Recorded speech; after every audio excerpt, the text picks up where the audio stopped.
अस्सलामु अलैकुम प्यारे दोस्तों, आज हम बयान करेंगे हज़रत इब्राहीम अलैहिस्सलाम का वाक़या। हज़रत इब्राहीम अलैहिस्सलाम सो रहे थे।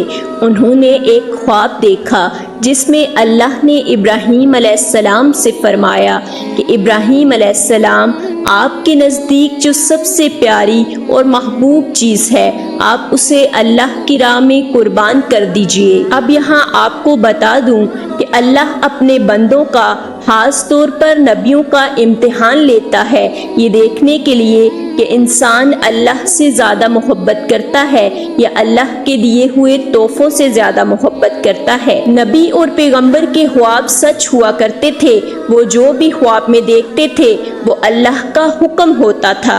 ये ख्वाब देखने के बाद इब्राहीम अलैहिस्सलाम ने अपने ऊँटों के जत्थे में से 100 ऊँट कुर्बान कर दिए। आज के ज़माने में ये 100 कीमती गाड़ियाँ सेक्रीफाइस करने के बराबर है। इब्राहीम अलैहिस्सलाम ने सोचा कि अल्लाह ने इन्हें जो हुक्म दिया था वो पूरा हो गया। जब रात को वो सोए तो उन्हें फिर से यही ख्वाब आया, इसलिए इब्राहीम अलैहिस्सलाम ने अगले दिन 200 ऊँट अल्लाह की राह में कुर्बान कर दिए। लेकिन अगली ही रात उन्हें फिर से वही ख्वाब आया जिसमें अल्लाह ने उनसे उनकी सबसे पसंदीदा चीज़ कुर्बान करने का हुक्म दिया।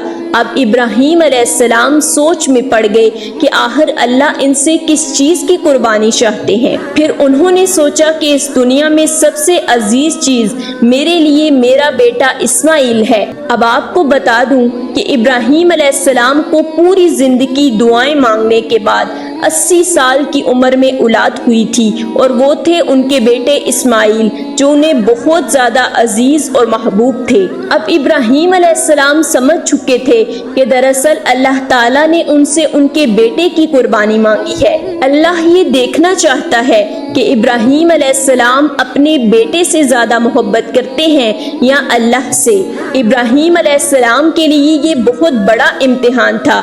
अगले दिन इब्राहीम अलैहिस्सलाम उठे और अपनी बीवी हाजरा से कहा, हमारे बेटे इस्माइल को नहलाकर अच्छी तरह तैयार कर दीजिए। इब्राहीम अलैहिस्सलाम की बीवी हाजरा ने अपने बेटे को बहुत अच्छे से नहलाया और खुशबू लगाकर तैयार कर दिया। इब्राहीम अलैहिस्सलाम अपने बेटे को लेकर एक पहाड़ की तरफ रवाना हो गए। इब्राहीम अलैहिस्सलाम ये तकलीफ भरा फैसला कर चुके थे कि वो अपने बेटे की कुर्बानी देंगे, लेकिन शैतान को ये कैसे मंजूर होता कि कोई अल्लाह की अताअत करे। तो शैतान भी अपने काम पर लग गया। वो सीधा हज़रत इब्राहीम अलैहिस्सलाम की बीवी हज़रत हाजरा के पास एक बुजुर्ग की शक्ल में गया और उनसे कहा कि इब्राहीम तुम्हारे बेटे को किसी दावत पर नहीं बल्कि उसे कुर्बान करने के लिए ले गए हैं। ये सुनकर हज़रत हाजरा बहुत परेशान हुई, लेकिन वो समझ गईं कि ये ज़रूर अल्लाह का हुक्म होगा।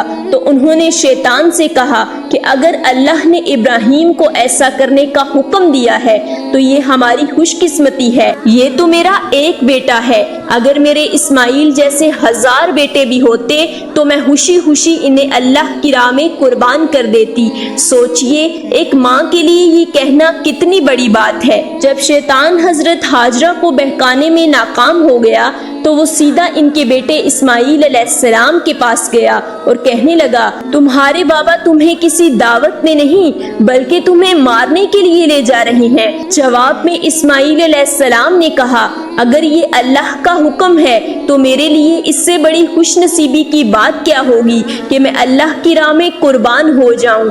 13 साल के बच्चे में इतनी समझ और बहादुरी होना कितनी बड़ी बात है। यहाँ भी जब शैतान नाकाम हो गया तो वो इब्राहीम अलैहिस्सलाम को बहकाने की कोशिश करने लगा।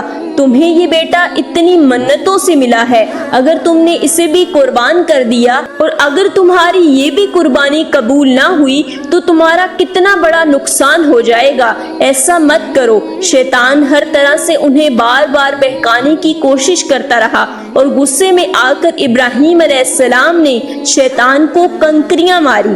यही वजह है कि जब लोग हज पर जाते हैं तो शैतान को आज भी कंकरियां मारी जाती हैं और ये हज के अहम अरकान में से एक है। शैतान के जाने के बाद ابراہیم علیہ السلام نے اپنے بیٹے کو ساری بات بتائی تو اسماعیل علیہ السلام نے فرمایا کہ بابا اگر یہ اللہ کا حکم ہے تو مجھے یہ منظور ہے، آپ بس میرے ہاتھ پاؤں باندھ دے اور اپنی آنکھوں پر پٹی بھی باندھ لیں تاکہ جب آپ میری گردن پر چھری چلائیں تو آپ کو تکلیف نہ ہو اور آپ یہ کرنے سے انکار نہ کر دیں۔ پھر ابراہیم علیہ السلام نے اپنے بیٹے کے ہاتھ پاؤں باندھ دیے اور اپنی آنکھوں پر پٹی بھی باندھ لی۔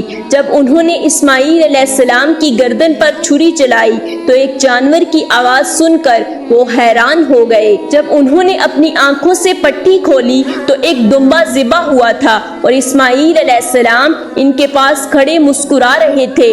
آسمان سے اللہ نے ابراہیم علیہ السلام سے فرمایا، ابراہیم علیہ السلام آپ اس امتحان میں کامیاب ہو گئے، ہم نے آپ کی یہ قربانی قبول کی، آپ کا یہ امتحان قیامت تک یاد رکھا جائے گا اور آپ کی یہ سنت ایمان والے لوگ ہر سال یاد رکھیں گے اور ہر سال اللہ کی راہ میں قربانی پیش کریں گے۔ ابراہیم علیہ السلام کی اس سنت کو اللہ نے آنے والی نسلوں کے لیے عبرت بنایا، اس لیے مسلمان ہر سال حج کے موقع پر قربانی کرتے ہیں۔ بقرہ عید کے موقع پر جو بھی حلال جانور قربان کیا جاتا ہے اس کے گوشت کو 3 حصوں میں بانٹا جاتا ہے۔ پہلا حصہ غریبوں اور مسکینوں میں بانٹا جاتا ہے، دوسرا حصہ رشتہ داروں میں بانٹ دیا جاتا ہے اور تیسرا حصہ خود اپنے گھر میں رکھا جاتا ہے۔ آپ کو یہ پتہ ہونا چاہیے کہ بقرہ عید کے موقع کا غریب لوگ سال بھر انتظار کرتے ہیں کیونکہ سال کا یہ اکلوتا موقع ہوتا ہے جب انہیں گوشت کھانا نصیب ہوتا ہے۔ عید کا یہ تہوار دنیا بھر میں بھوک مٹانے کا ایک ذریعہ ہے۔ عید کے اس موقع پر ابراہیم علیہ السلام کی سنت کو تازہ بھی کیجیے اور کوشش کیجیے کہ غریبوں تک ان کا حق پہنچ سکے۔ جزاک اللہ۔